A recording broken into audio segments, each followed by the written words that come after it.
Cornelius adjusted his cracked glasses for the 100th time as he hurried through the crowded spaceport of New Terra Prime, his worn messenger bag containing 3 backup data drives, his handwritten notes on quantum computing, and a protein bar he'd been saving for luck bounced against his hip with each frantic step. The interview at Meridian Technologies was in 45 minutes. 45 minutes to reach the most important opportunity of his life. After 3 years of rejections, someone had finally noticed his research on faster-than-light data transmission. Someone actually wanted to hear his theories. His hands trembled slightly, not from fear, but from the sheer impossibility of it all. A kid from the mining colonies of Kepler-4 for to be, whose family still lived in prefab housing units, didn't get interviews at Meridian Tech. They just didn't. The crowd thickened near Platform 7. Cornelius checked his wrist, display 38 minutes now. He'd factored in delays, calculated optimal routes, even memorized the transit schedule. Mathematics didn't lie. He would make it. Then he heard the sound that would change everything. A sharp cry, followed by the dull thud of someone hitting the ground. The crowd parted like water around a stone. An elderly woman lay crumpled on the platform's metal grating, her breathing shallow and labored. She wore simple grey robes that had seen better days, and her weathered hands clutched at her chest. Around her, hundreds of people rushed past, eyes fixed on their own destinations, their own dreams. Cornelius froze. 36 minutes. The woman's eyes found his dark, ancient, and impossibly calm despite the pain etched across her face. She didn't speak. Didn't need to, damn it, Cornelius whispered. He dropped to his knees beside her, his bag forgotten. His fingers found her wrist, searching for a pulse. Thready, irregular, not good. He'd taken basic emergency response training after his younger brother's accident in the mines. He'd never imagined he'd need it. Medical emergency, Platform 7. He shouted, his voice cracking. No one stopped.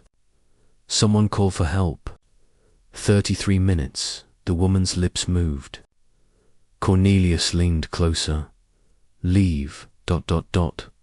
Boy, your ... appointment. No, ma'am. Not happening.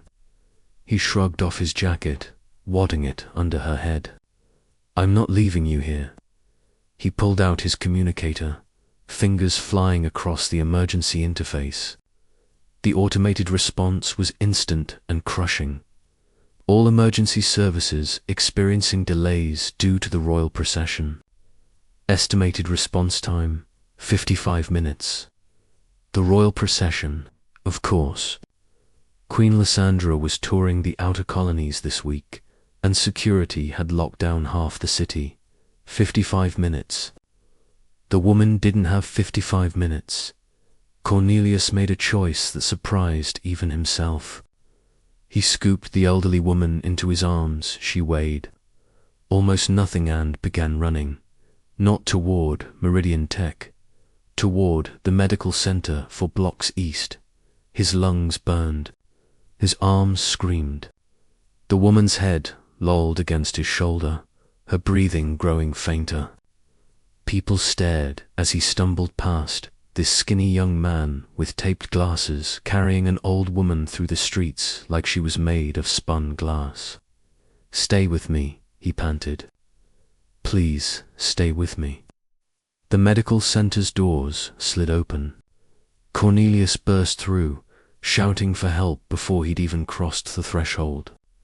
Medical personnel swarmed immediately, pulling the woman from his arms, rushing her into emergency treatment. A doctor gripped his shoulder. What happened? Collapsed at the spaceport. Possible cardiac event. Pulse was thready and irregular. She was conscious, but we've got her. Good work, son. Cornelius nodded numbly. His wrist display read the time like a death. Sentence 1447. The interview had started 2 minutes ago. He sank into a waiting room chair, head in his hands. 3 years of work. His one chance, gone. For what? He didn't even know her name. An hour passed, then 2. Cornelius couldn't bring himself to leave. Finally, a nurse approached, her expression unreadable. She's stable. Asking for you. The woman sat upright in her medical bed. Color returned to her cheeks, those ancient eyes now sharp and assessing. But she wasn't alone. 6 people in formal dress surrounded her, and their postures screamed authority.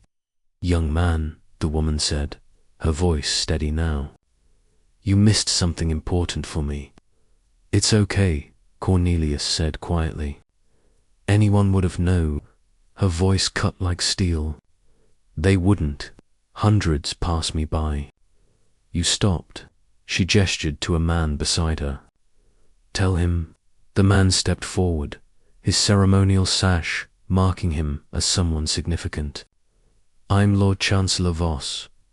This is Dowager Empress Mara, mother of Queen Lysandra, grandmother of the heir apparent, and matriarch of the Terran Coalition." The room tilted.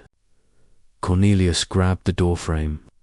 "I was attempting," the Empress said with a slight smile, "to travel incognito, to see my people as they truly are, without ceremony. I certainly saw them today." "I'm nobody," Cornelius managed. "You're the man who chose compassion over ambition." The Empress leaned forward.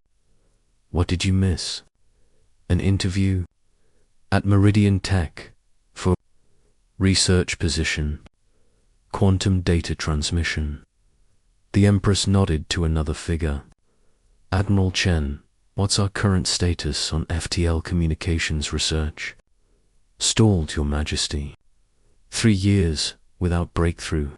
The Empress looked back at Cornelius. "You'll start Monday. Not at Meridian Tech, at the Royal Institute. Triple their salary, unlimited research budget, and your family relocated from Kepler 4 for 2B to proper housing on New Terra Prime. Non-negotiable." Cornelius's throat tightened. "Your Majesty, you gave me my life, young man. The least I can do is give you yours." Her eyes softened. "What's your name?" "Cornelius Webb, Mum." "Well, Cornelius Webb, humanity needs more people who stop running toward their dreams long enough to help someone else reach theirs." She extended her hand. "Welcome to the Institute." As Cornelius shook her hand, his communicator buzzed. A message from Meridian Tech. Interview cancelled. Position filled. He started laughing, couldn't help it. The Empress joined him, and soon the whole room echoed with it the sound of the universe's strange sense of humor, and the knowledge that sometimes the best things in life come from missing your stop. 3 months later, Cornelius would crack the FTL communications problem. But he'd always remember that the real breakthrough happened on Platform 7, when he learned that humanity's greatest strength wasn't in its technology, it was in choosing to care when no one else would.